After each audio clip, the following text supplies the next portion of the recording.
अक्षय्य तृतीयेच्या दिवशी सोने खरेदीला अधिक महत्त्व असतं। सोन्याच्या दरांमध्ये 4,000 रुपयांची घसरण झालेली आहे, त्यामुळे यंदा सोने खरेदीत 20% वाढीचा अंदाज आहे। 3.5 मुहूर्तापैकी एक असलेला अक्षय तृतीया या दिवशी मोठ्या प्रमाणात सोन्याची खरेदी आपल्याला होताना पाहायला मिळत असते। मी सध्याला आहे मुंबईतील दादर परिसरातीलच पांडुरंग वैद्य ज्वेलर्समध्ये आणि सकाळपासूनच रेलचेल जी आहे ती आपल्याला इथं ग्राहकांची पाहायला मिळते आहे। सोन्याची खरेदीचं मोठ्या प्रमाणात महत्त्व हे अक्षय तृतीयेच्या दिवशी असतं।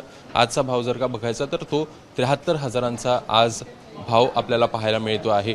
एकूण नेमकं सोन्यासोबतच चांदीची देखील खरेदी जी आहे ती आपल्याला होताना पाहायला मिळत असते। आपण सध्याला बघतो हे ग्राहकांकडनं खरेदी देखील होताना पाहायला मिळते आहे।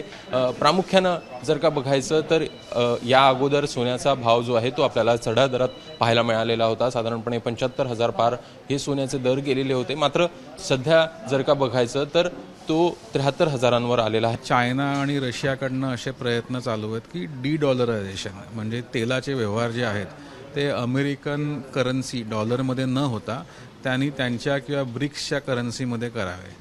तर त्या दृष्टीने डॉलर विकून सोनं घेण्याचा उपक्रम चालू आहे। त्यामुळे हे भाव येणाऱ्या काळामध्ये फार काही कमी होणार नाही।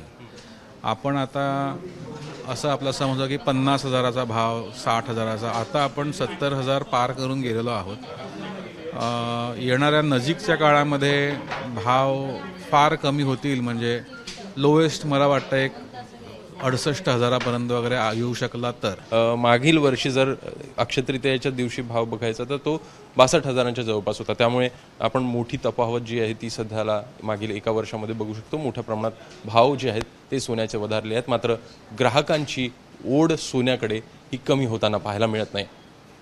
कॅमेरामन अजित कदमसह अभिषेक मठाळ, एबीपी माझा, मुंबई। एबीपी माझा, उघडा डोळे बघा नीट।